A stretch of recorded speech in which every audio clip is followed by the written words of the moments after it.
Following 17 years of marriage, he abruptly declared he was finished, demanding a divorce. I quietly signed, then departed months later. He hosted an extravagant party to announce his engagement to his secretary, at the very beach we once cherished. I appeared, a serene smile on my face, clutching an envelope. Can you even imagine the audacity?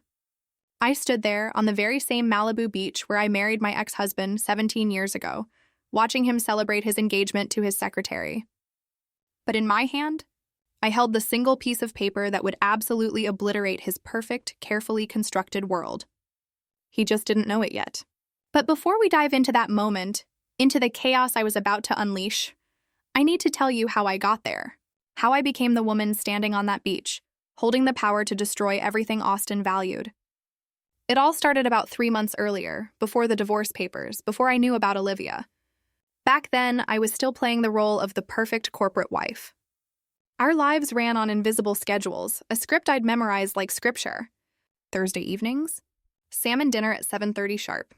Austin would walk through the door at 7:15, just enough time to change, scan emails, then sit down at the table. That particular Thursday, the last one we'd share as a married couple, though I was completely oblivious then, I noticed his new cologne before I even heard his footsteps. For 15 years, he'd worn the same woody scent I bought him. Then suddenly, 3 months ago, he'd switched to something else. Something more aggressive. Something that announced his presence rather than just complimenting it. "Smells good," he mumbled about the dinner, already scrolling through his phone. A tiny text made him smile, just for a second, before he caught himself plastering his usual mask of professional indifference back on. I'd spent the entire afternoon preparing for our law firm's premier charity event, the Harrison Foundation Gala. 3 hours on the phone with vendors, 2 more revising the seating chart to keep feuding partners separated, 40 minutes memorizing the names of new associate spouses and their kids. Austin? He'd show up at the last minute, deliver a speech I'd helped him write, and accept all the praise for an event he'd barely spared a thought for. "Did you remember that Susan Harrison's daughter just got into medical school?" I asked, placing his water glass exactly 2 inches from his plate, just how he liked it. "Mm-hmm," he responded, not looking up from his screen. 6 months earlier, he would have made a mental note. He would have asked which medical school, prepared a congratulations for Susan. These carefully maintained relationships had elevated his career from junior associate to senior partner. Now they seemed beneath his notice. The warning signs had started so small, almost imperceptibly. First, the gym membership. Austin had spent our entire marriage mocking men who wasted billable hours exercising. Then suddenly, he was leaving the house at 5:30 a.m. for workouts, hiring a 28-year-old personal trainer named Brad who texted him motivation quotes that made him smile at his phone. His suits grew tighter across the shoulders. He started checking his reflection in every window we passed. Then came the business trips that didn't align with his cases. The receipt from Lou Bernardine that fell from his pocket when he'd supposedly been at a partners meeting. The unexplained charges at jewelry stores on our credit card statement. Each piece of evidence felt like finding a single puzzle piece without knowing what picture it belonged to. I just had this knot in my stomach. Ironically, Austin's father William noticed before I did. We'd developed an unexpected friendship over the years, a bond born from Austin's neglect of both of us. It started when Austin completely forgot our anniversary lunch, leaving me sitting alone at a restaurant for an hour. William had walked in for his own meeting, saw me there, and his face just crumbled with recognition, and a deep, crushing shame for his son. "Let me at least buy you lunch," he'd said, sliding into Austin's empty chair. "Though I can't make up for my son's thoughtlessness." That lunch turned into coffee the following week, then regular Thursday meetings at a quiet cafe near his office. William was everything Austin wasn't. Attentive, warm, actually interested in my thoughts, not just my ability to organize his life. He told me stories about Austin's mother, Eleanor, and how he'd realized too late what she'd sacrificed for his success. "Eleanor would have loved you," William told me one Thursday, 3 weeks before Austin asked for the divorce. "She would have seen what I see. A woman giving everything to a man who doesn't deserve it." I'd laughed it off then, uncomfortable with the implied criticism. "Marriage is about compromise," I'd said, the words tasting false even as I spoke them. "No," William had replied, his voice firm. "Marriage is about partnership. What you have is servitude dressed up in designer clothes." Those designer clothes were another sign, actually. Austin had suddenly decided my wardrobe needed updating. Not for me, but for how I reflected on him. Out went the comfortable, classic pieces I'd worn for years. In came structured dresses and uncomfortable heels that, he said, made me look more like a senior partner's wife should look. The Morrison cocktail party is Thursday, Austin announced that final morning, not asking if I was free, just assuming I'd rearrange my schedule. I have book club Thursday, I said, testing him. He looked at me then, truly looked at me, for the first time in months. His expression was one of mild irritation mixed with surprise, as if the furniture had suddenly spoken. Cancel it, he said simply. This is important. Everything Austin did was important. Every meeting, every dinner, every golf game that might lead to a new client. My book club, my friends, my interests, these were just obstacles to be managed, not priorities to be considered. Standing here now at his engagement party, watching him laugh with his senior partners, his hand possessively on Olivia's waist, I realized those 17 years hadn't been a marriage at all. They'd been an elaborate performance, and I'd memorized my lines so well that I'd completely forgotten I was acting. The manila envelope in my hand wasn't just about revenge or money.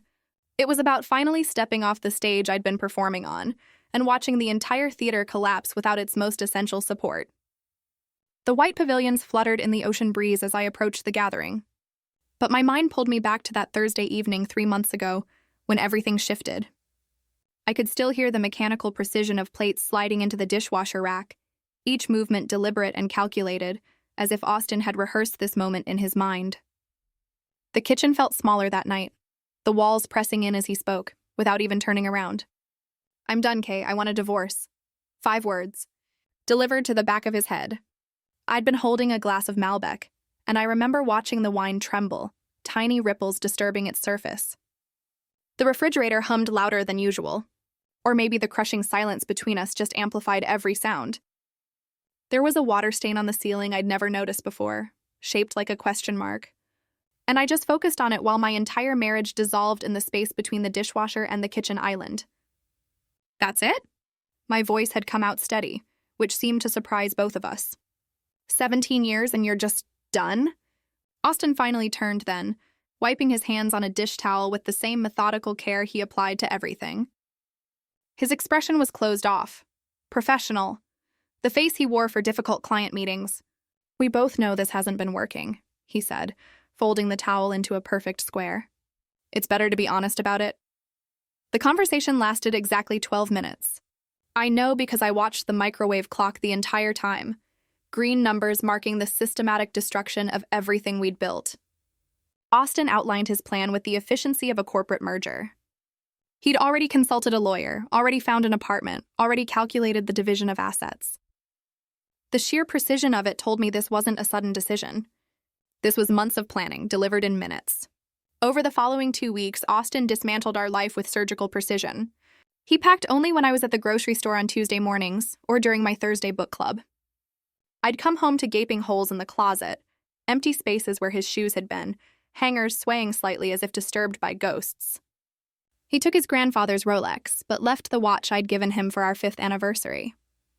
He packed his law books, but abandoned the novels we'd read together during our early years. The wedding ring appeared on the bathroom counter on a Wednesday morning, placed beside his electric toothbrush like an afterthought. No note, no ceremony, just a circle of platinum catching the morning light. I picked it up and felt its weight, remembering how he'd fumbled putting it on my finger at our beach ceremony, his hands shaking with what I thought was emotion. Now I wondered if it was just performance anxiety. I moved to the guest room, unable to face the indentation his body had left on his side of our bed. But his presence lingered everywhere. Dark hairs in the shower drain that I couldn't bring myself to clean. The smell of his aftershave clinging to the bathroom towels. The coffee mug he'd used that final morning still sitting in the sink, because washing it felt like erasing him completely. Our neighbor Janet pretended not to notice when Austin's BMW stopped appearing in the driveway. She'd wave at me. While walking her terrier, her smile tight with the discomfort of witnessed failure, the mailman started leaving packages on the doorstep without knocking, as if divorce might be contagious. Even the house seemed to exhale differently, expanding into spaces Austin had occupied, testing its new dimensions. The divorce papers arrived on a Tuesday, exactly 2 weeks after Austin's announcement. The courier was young, maybe 25, and his discomfort was palpable as he asked for my signature. "Have a nice day," he mumbled, practically running back to his truck. I carried the envelope to Austin's former study, now just a room with empty bookshelves and a desk too large for the space. The papers were exactly what I'd expected, a clean division of assets. The house would be mine, along with half our investments. Monthly maintenance payments that suggested guilt more than generosity. 23 pages, reducing 17 years to line items and subclauses. My sister Sarah called while I was reviewing page 12. "Fight him," she said without preamble. "Get a lawyer. Take him for everything." "He's being fair," I replied, running my finger along the terms. "Fair? He's leaving you for someone else, isn't he?" I hadn't told her about my suspicions, the receipts, the cologne, the gym membership, but Sarah had been through her own divorce 5 years ago and could smell infidelity through the phone. "Does it matter?" I asked, echoing Austin's own words. "Of course it matters." "Don't just roll over, Kay." But I wasn't rolling over. Something in my gut told me to wait, to watch, to let Austin think he was controlling this narrative. I pulled out the Mont Blanc pen he'd given me for our 10th anniversary, a gift presented over dinner in Tuscany, when he'd still looked at me like I mattered. The irony of signing divorce papers with his anniversary gift wasn't lost on me, but there was something poetic about it, like closing a circle. Each signature was deliberate. K. Mitchell. K. Mitchell. By the 15th signature, the name started to feel foreign. By the 20th, I was already thinking of myself as Kay Chin again, my maiden name just waiting to be claimed. 3 days after I returned the signed papers, I met William at our usual coffee shop. His hands shook as he lifted his cup, coffee sloshing dangerously close to the rim. The anger radiating from him was palpable, filling the space between us with electric tension. "Tell me what happened," he said, though his tone suggested he already knew. I explained Austin's announcement, his methodical exit, the swift divorce proceedings. With each detail, William's jaw tightened further, his knuckles white around the ceramic mug. "Did he give you a reason?" "He said it wasn't working anymore." William's laugh was bitter, sharp enough to draw looks from other patrons. That's what his grandfather said when he left his grandmother.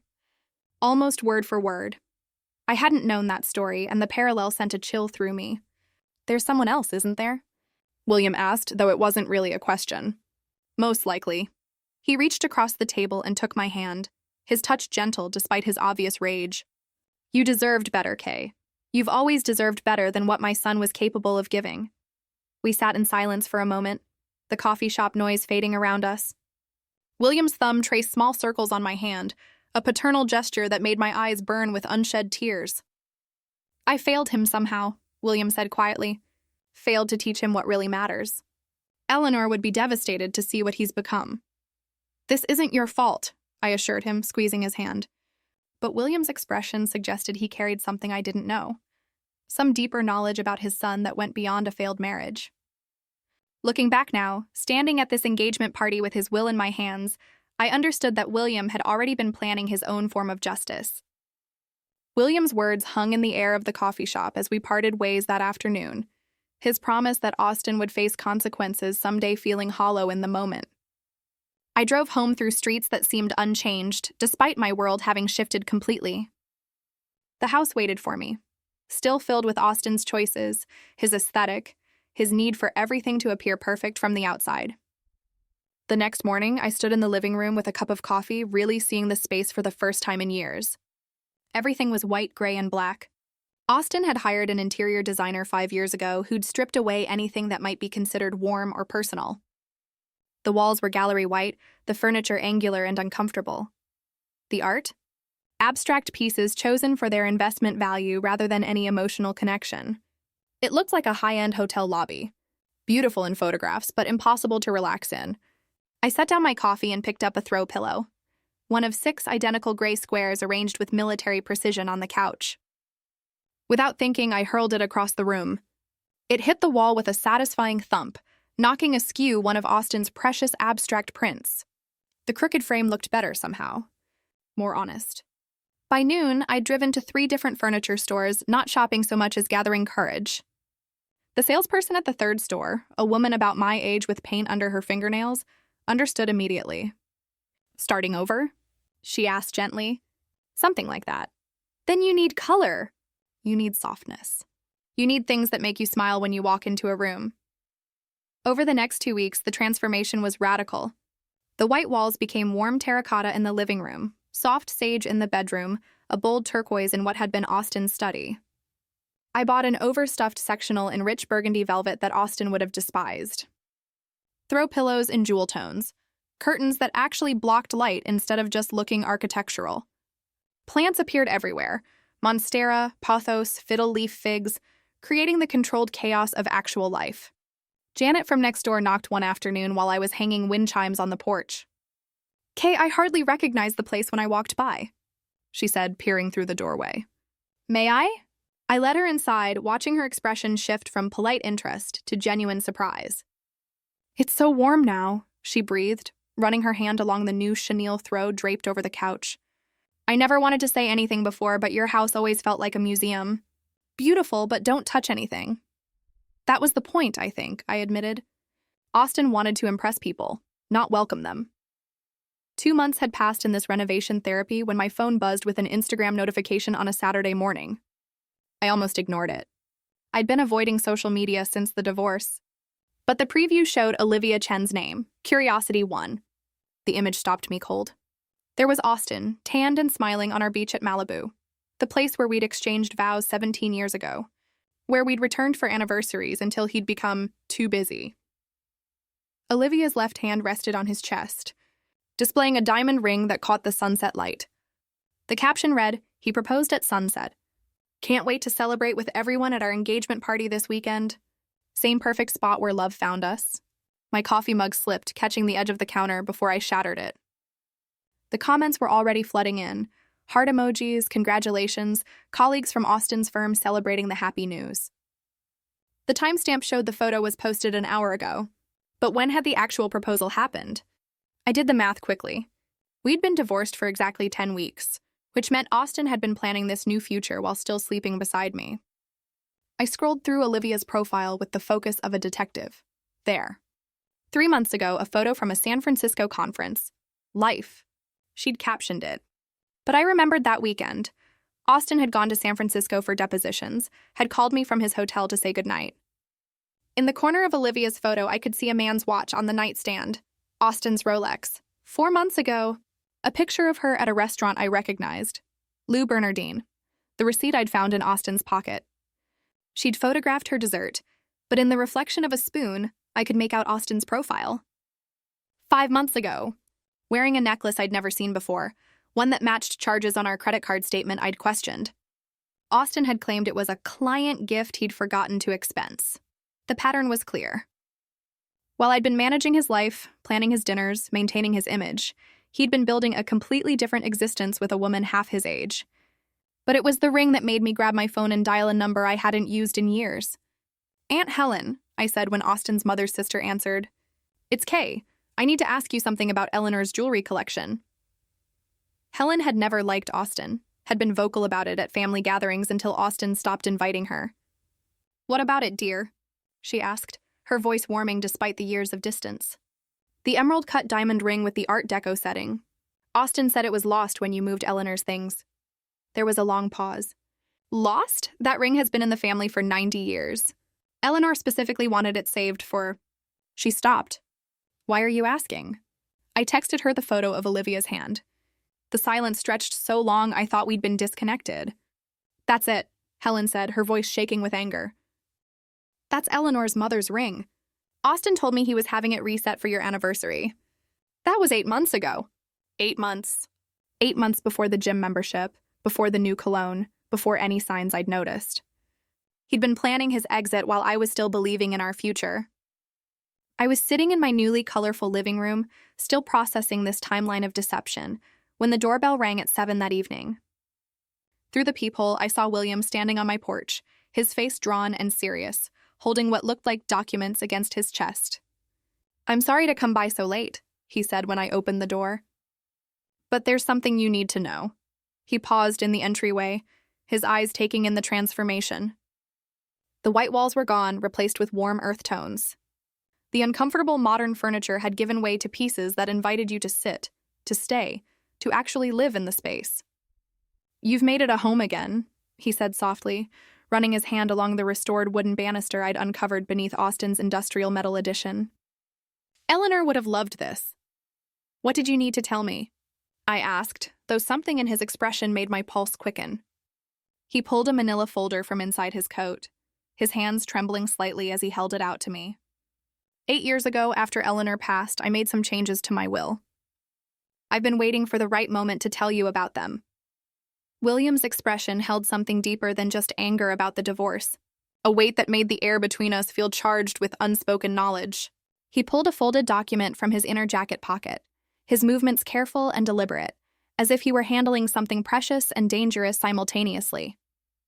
The paper trembled slightly in his weathered hands as he spread it on the coffee table between us, pushing aside our barely touched cups.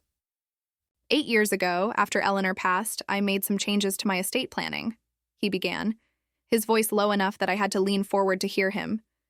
I was watching Austin even then, seeing patterns that disturbed me.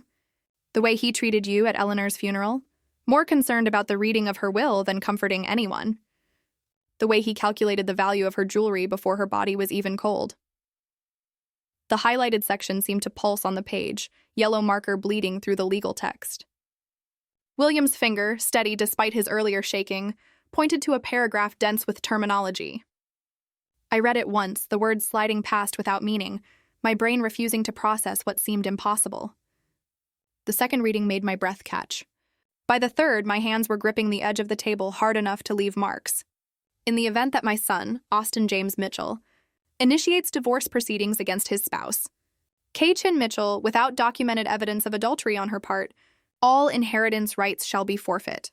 The language continued, outlining specifics, but that first sentence contained everything that mattered.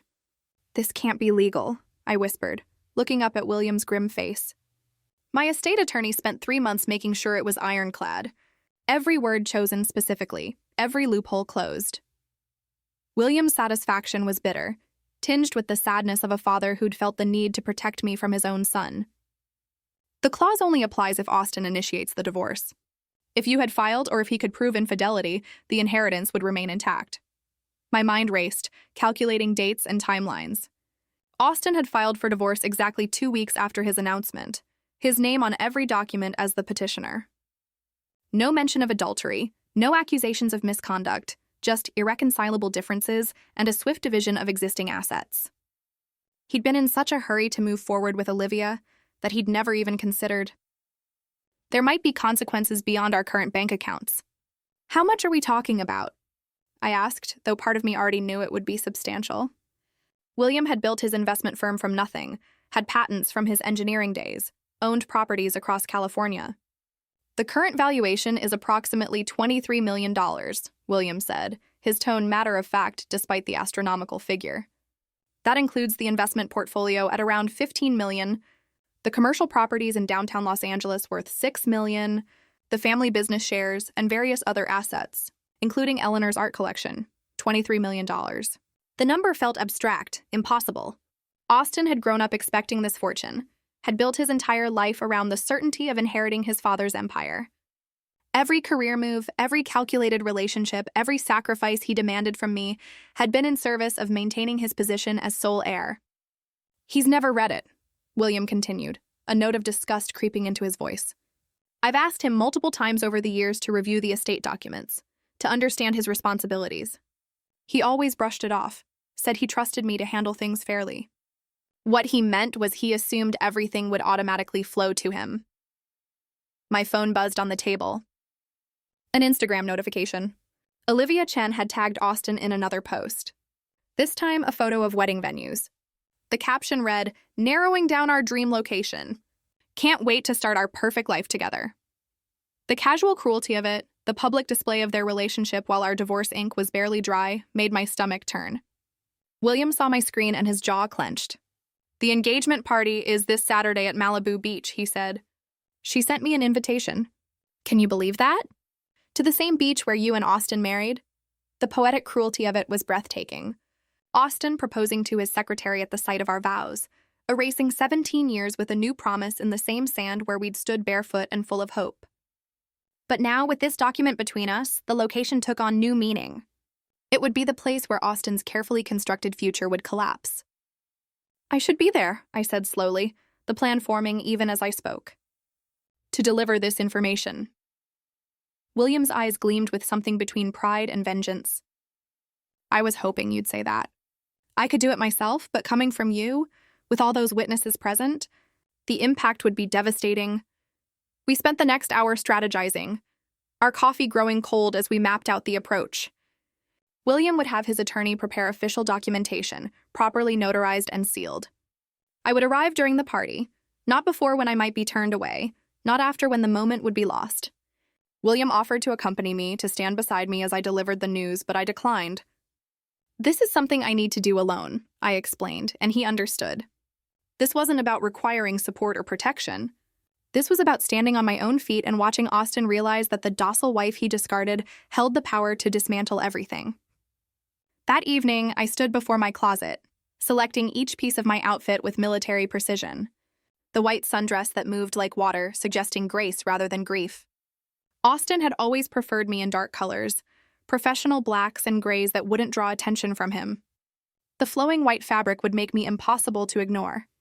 My mother's gold jewelry came out of storage, pieces Austin had deemed too ethnic, too traditional for his corporate world.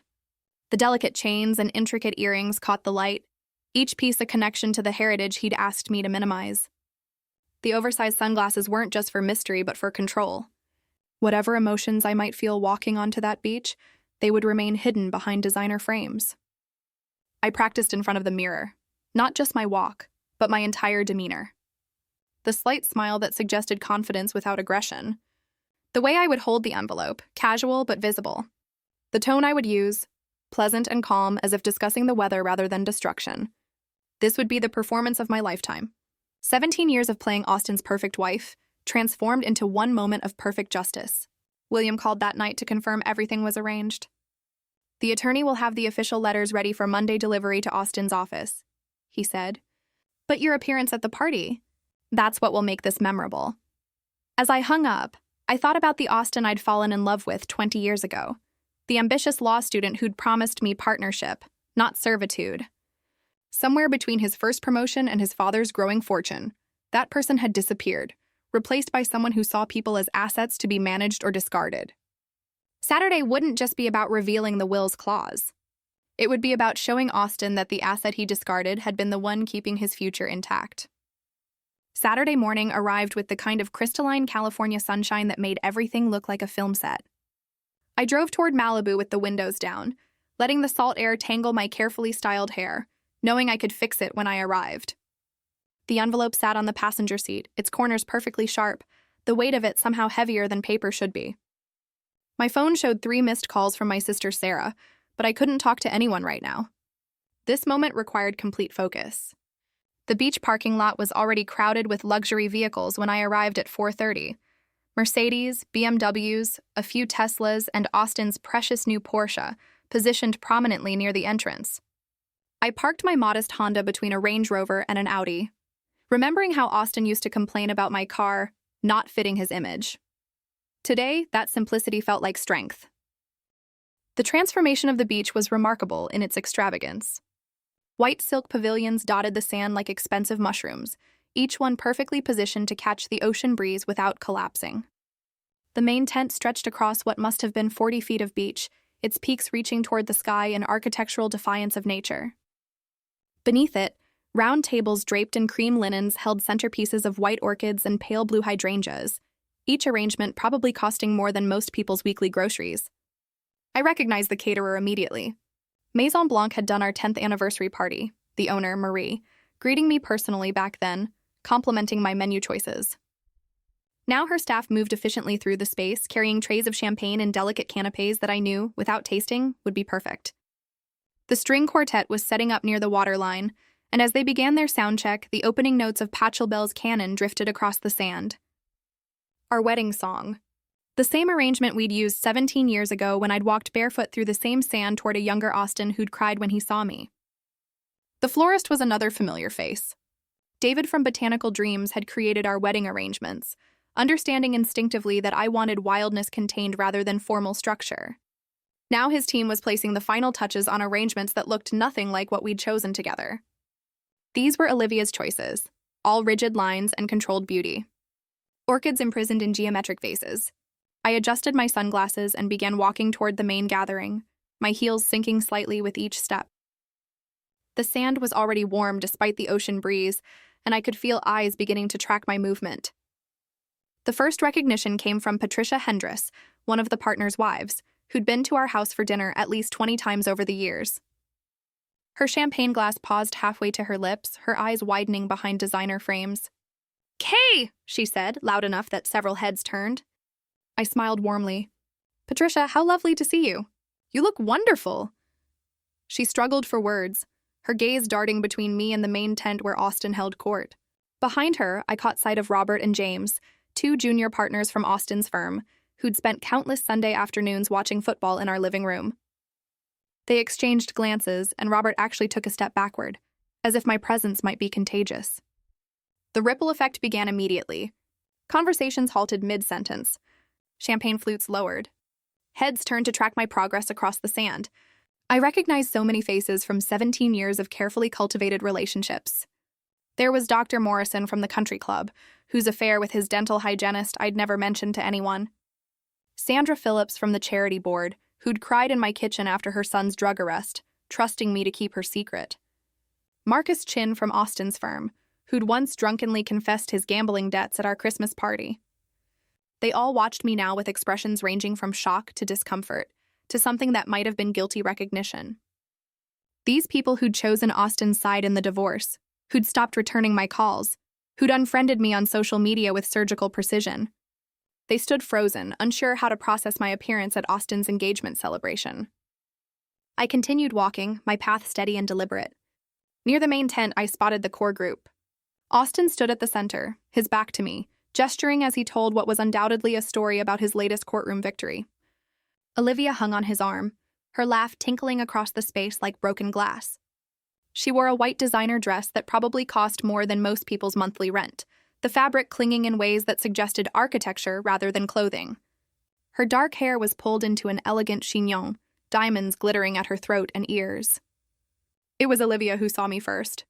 Her practiced smile, the one she'd perfected in countless Instagram photos, froze into something resembling a mask. The champagne glass in her free hand trembled slightly, sending ripples through the golden liquid. She tugged at Austin's sleeve, her manicured nails digging into his jacket.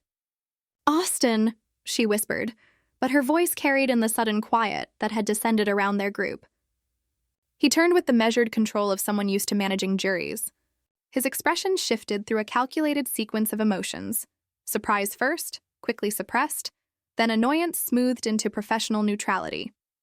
Finally, a forced smile that didn't reach his eyes, the kind he used for difficult clients. "Kay," he said, his voice carrying intentionally, making sure everyone heard him acknowledge me first. "This is unexpected." Behind him, I noticed David Chin, Austin's managing partner, and the puzzle pieces suddenly clicked into place. David's features, the shape of his eyes, the set of his jaw, the family resemblance to Olivia was unmistakable now that I was looking for it. David Chin wasn't just Austin's boss, he was Olivia's uncle. The rapid promotion Austin had received, Olivia's position as his secretary despite her limited experience, the favorable treatment Austin had been receiving at the firm. It all made sense now. David stepped forward slightly, positioning himself protectively near Olivia. His expression was wary, calculated, the face of a man who understood that personal drama could quickly become professional disaster. He knew why his niece was really with Austin, knew about the expected inheritance that would secure her future, and by extension, benefit his own position. "Mrs. Mitchell," David said carefully, still using my married name as if to establish boundaries. "It's Miss Chin now," I corrected gently. "I've gone back to my maiden name." The correction landed like a small bomb in the group. Olivia's grip on Austin's arm tightened, her knuckles white against his navy jacket. Around us, the party continued in muted tones, guests pretending to converse while obviously straining to hear every word of our exchange. The string quartet had stopped their warm-up, uncertain whether to begin playing or wait. The servers had slowed their circulation, hovering at the edges of the scene with forgotten trays. 200 guests, all connected to Austin's professional world, all watching to see how he would handle this unexpected arrival of his discarded past at his gleaming future celebration. The beach that had witnessed our beginning would now witness something else entirely, though they didn't know it yet. The silence stretched between us, taut as a wire, while 200 guests held their collective breath. Austin's jaw worked silently, and I could see him calculating his next move with the same precision he used in court. He stepped toward me, his hand reaching out as if to guide me by the elbow, a gesture he'd perfected over years of steering me through social situations. "Perhaps we could discuss this somewhere more private," he said, his voice pitched loud enough to suggest reasonableness to our audience while attempting to maintain control. I remained perfectly still, letting his hand hover in the air between us until he was forced to lower it. The envelope in my hand felt warm against my palm, as if the documents inside were alive with their own energy. "Oh, I won't take much of your time," I said, my voice pleasant and clear, carrying across the beach with the same projection I'd learned hosting his corporate events. I just wanted to deliver something in person. It seemed appropriate given the setting. Austin's eyes narrowed slightly, but his professional smile remained fixed.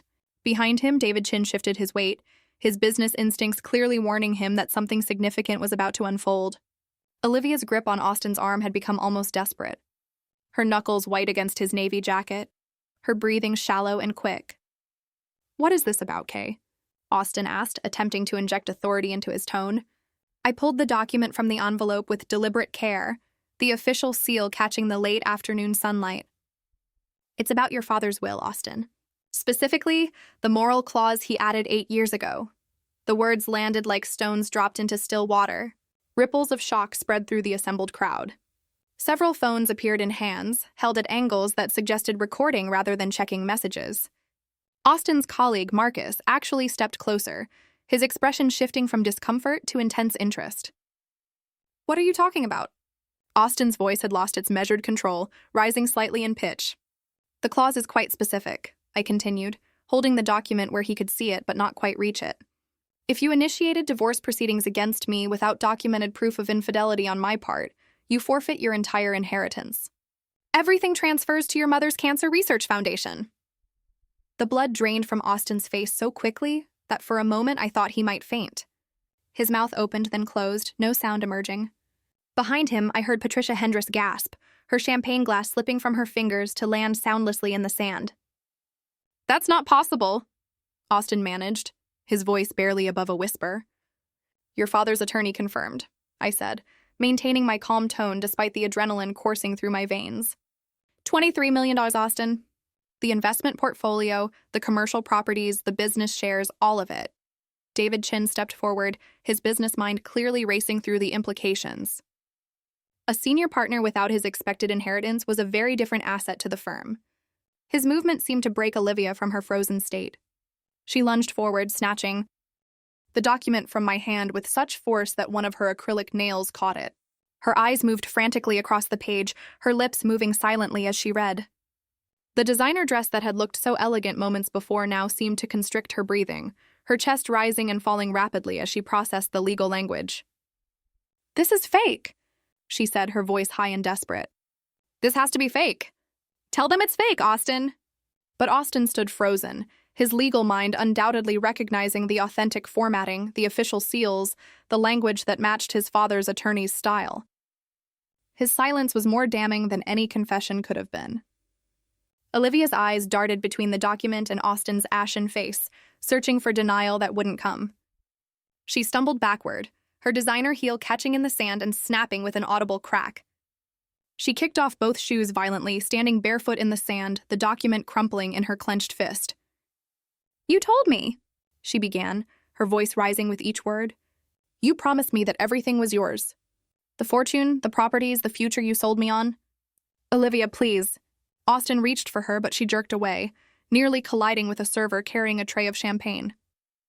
$23 million. She was screaming now, all pretense of elegance abandoned. "You let me plan a life, a future based on money you don't even have?" The sound that emerged from her throat next was primal. A scream of pure rage that sent the seagulls that had been peacefully circling overhead scattering in all directions. Guests stumbled backward, creating an expanding circle around us, their faces masks of shock and barely concealed fascination.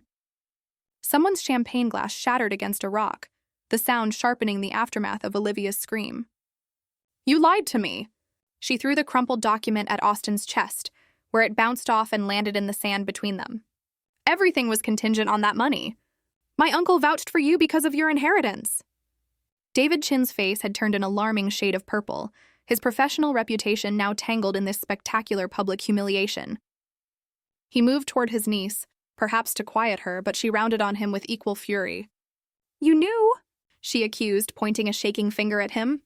"You had to have known something was wrong. You did the background checks when Austin joined the firm." The revelations sent another ripple through the crowd, background checks that had missed a $23 million contingency. The other partners from Austin's firm exchanged meaningful glances, their faith in David's judgment visibly crumbling. Austin finally found his voice reaching for Olivia again. "We can talk about this. There might be ways to contest." "Contest?" Olivia laughed, but the sound was hollow, bitter. "With what money? He just became worthless to me, to the firm, to everyone here." She grabbed her purse from a nearby table, knocking over a centerpiece in the process. Water and orchids spilled across the white linen, creating a spreading stain that looked like surrender. The string quartet had long since stopped playing, their instruments held uselessly as they watched the drama unfold. The caterers stood frozen with their trays, unsure whether to continue service or retreat entirely. "The notification from William's attorney will arrive at your office Monday morning," I said into the chaos, my voice cutting through the murmurs and gasps. "I thought you deserved to hear it first, considering the circumstances." Austin turned to me then, his eyes holding a mix of rage and something that might have been grudging respect. He'd been outmaneuvered, not by aggressive tactics or legal warfare, but by his own arrogance and assumptions. The paradise he'd built with Olivia on this beach that held our history had crumbled in less than 5 minutes. Around us, the perfect engagement party continued its collapse. Olivia was stumbling toward the parking lot, her uncle hurrying after her, their raised voices carrying back on the ocean breeze. Guests were already pulling out phones, not even pretending to be discreet as they texted and called, spreading the news through Los Angeles's legal community like wildfire. Austin stood alone in the center of what had been his triumph, surrounded by the debris of his ambitions. I turned from Austin's frozen figure and began my walk back across the sand, each step deliberate and measured. The white sundress moved around my legs with the ocean breeze, and I could feel the weight of 200 pairs of eyes following my progress. My heels sank deeply into the sand with each step, leaving perfect impressions that the incoming tide would soon erase. But for now, they marked my path away from 17 years of marriage and towards something I couldn't yet name. The crowd parted as I approached, creating a corridor through their expensive clothes and shocked faces. Patricia Hendris reached out as if to touch my arm, then thought better of it, her hand dropping to clutch her pearls instead. Robert from Austin's firm actually nodded at me, a gesture somewhere between respect and acknowledgement, as if he'd just witnessed a masterful closing argument in court. Sandra Phillips mouthed what might have been "good for you," though no sound emerged. Behind me, the chaos continued to unfold. I could hear Olivia's voice carrying on the wind, sharp bursts of anger mixed with what sounded like sobbing. Austin's voice rose occasionally, trying to restore order, to manage the situation the way he managed everything else in his life. But some things couldn't be managed, controlled, or negotiated away. Some consequences arrived with the force of natural law. Marcus Chin stepped directly into my path, his expression unreadable. For a moment, I thought he might say something, might try to defend Austin or condemn me for my timing. Instead, he moved aside with something approaching a bow, a gesture of recognition for what I'd just accomplished. As I passed, I heard him murmur to his wife, "Austin should have read the will. First rule of law, always read the documents." The sand gave way to pavement as I reached the parking lot, and the solid ground beneath my feet felt like crossing from one world into another. The sounds of the party, the murmuring voices, the distant crash of waves, someone's nervous laughter, began to fade. I could see my Honda ahead, modest and reliable among the luxury vehicles, waiting exactly where I'd left it. My phone buzzed in my purse as I reached the car. I pulled it out to find a message from William, time-stamped just minutes ago. He must have been watching the clock, knowing approximately when I'd deliver the news. The message was characteristically brief. "I trust the delivery went smoothly. Dinner Thursday. My treat." The sheer normalcy of it, The casual assumption that our regular dinner would continue despite the bomb I'd just detonated in his son's life made me smile for the first time that day. Not a practiced smile or a strategic one, but something genuine. I typed back quickly, wouldn't miss it. Your son now knows what he lost. My hands were perfectly steady as I unlocked the car and slid behind the wheel. No trembling, no delayed shock, no sudden rush of regret or doubt. The strange calm that had carried me through the confrontation remained solid as bedrock. This wasn't the shaky equilibrium of suppressed emotion, but something deeper, more fundamental. The peace that comes from finally, fully standing in your own truth. I started the engine and pulled out of the parking space, taking one last look at the beach in my rearview mirror. The white pavilions that had looked so elegant an hour ago now seemed like monuments to Austin's hubris. Temporary structures that would be dismantled by morning, leaving no trace they'd ever existed. The ocean continued its eternal rhythm, unconcerned with the human drama playing out on its shores. This same stretch of sand had witnessed our wedding 17 years ago when I'd walked barefoot through the surf in a simple white dress, believing in forever. The coastal road curved away from the beach, and I followed it past familiar landmarks that felt like mile markers of our relationship. There was Ocean View Restaurant, where Austin had proposed down on one knee with a ring he'd chosen without consulting me, so certain I'd say yes that he'd already made reservations for our engagement party. The Seafoam Inn, where we'd spent our wedding night, where he'd carried me across the threshold with promises of partnership and equality that had evaporated like morning mist. Each location I passed felt like shedding another layer of the past, leaving it behind on this stretch of California coastline. The woman who'd driven to the beach an hour ago, carrying an envelope and 17 years of accumulated hurt, wasn't the same one driving away. That woman had been defined by her relationship to Austin, as wife, as support system, as the silent foundation of his success. This woman, the one gripping the steering wheel with steady hands, was just Kei-chin, no suffix required. The highway opened up before me, and I pressed the accelerator, feeling the Honda respond eagerly. There was something profound in this moment that had nothing to do with Austin's financial destruction or Olivia's public humiliation. It wasn't about the money he'd lost or the consequences he'd face Monday morning when William's attorney made everything official. The truth was simpler and more complex simultaneously. Revenge, I realized, wasn't about actively destroying someone. It wasn't about planning their downfall or orchestrating their humiliation. True revenge was simply stepping back and allowing someone's own choices to play out without the safety net they'd taken for granted. Austin had built his new life on a foundation of assumptions, that his inheritance was guaranteed, that I would remain the quiet, accommodating ex-wife, that his father would never hold him accountable for his choices. He'd been wrong on all counts, but the wrongness wasn't my doing. I hadn't created the clause in William's will. I hadn't forced Austin to file for divorce. I hadn't made him chase after his secretary or lie about his secured fortune. All I'd done was deliver information he should have known, at a moment when that information would have maximum impact. The rest was simply consequence following cause, as natural and inevitable as waves following the pull of the moon.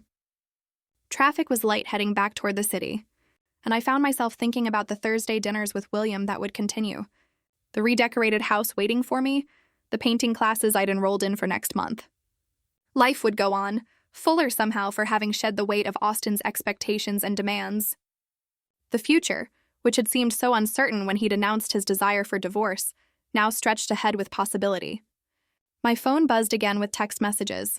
From Sarah, from friends who'd already heard through the lightning-fast gossip network, from numbers I didn't recognize.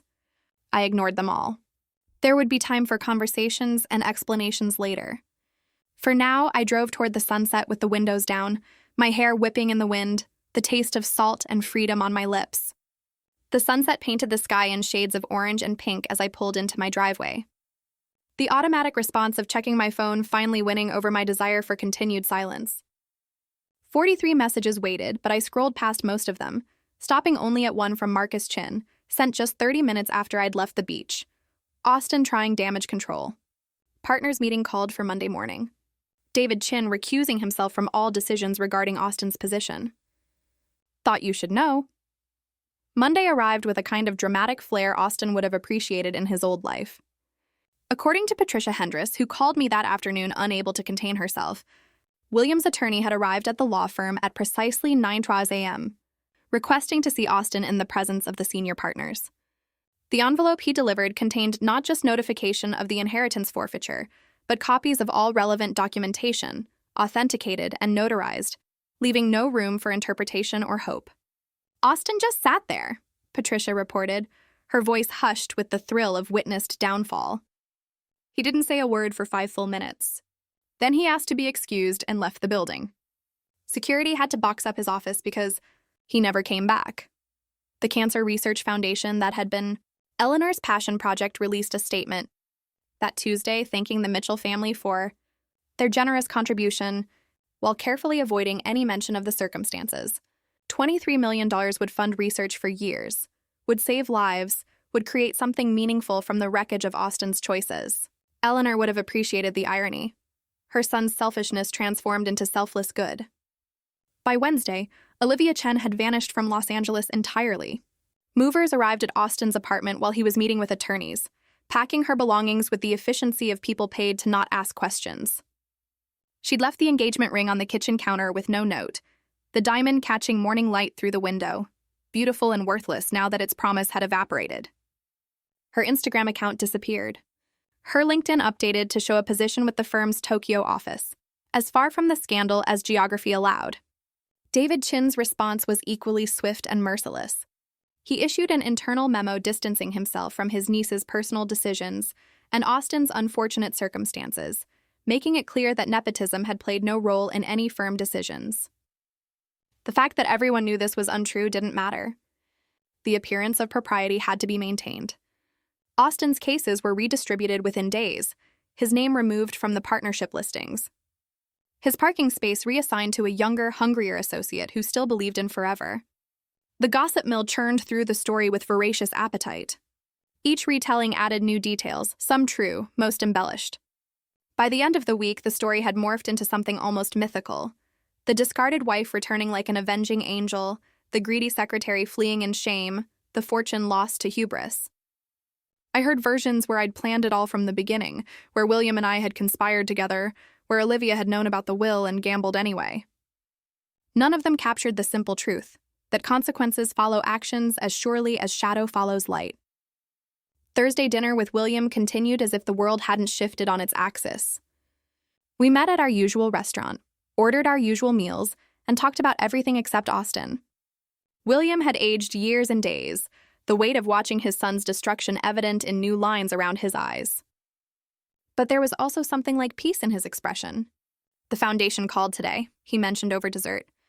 They want to name a research wing after Eleanor. She would have loved that, I replied, and meant it.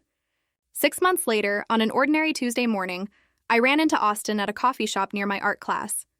I almost didn't recognize him at first.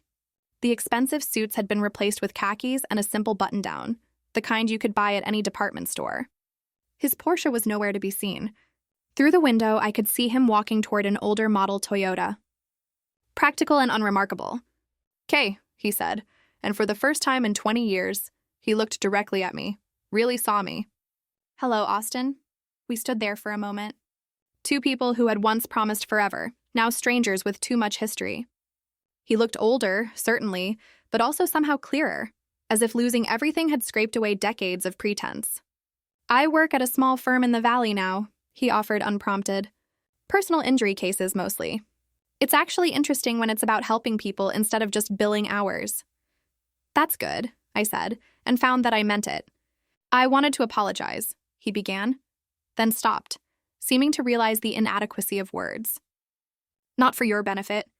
I know it's too late for that. But I need you to know that I understand now. What I threw away, what I never saw when I had it." I studied his face, searching for the manipulation that had always been there, the calculated words designed to achieve a specific outcome. But there was nothing strategic about his expression, just exhaustion and something that might have been genuine regret. "Understanding too late is still understanding," I said finally.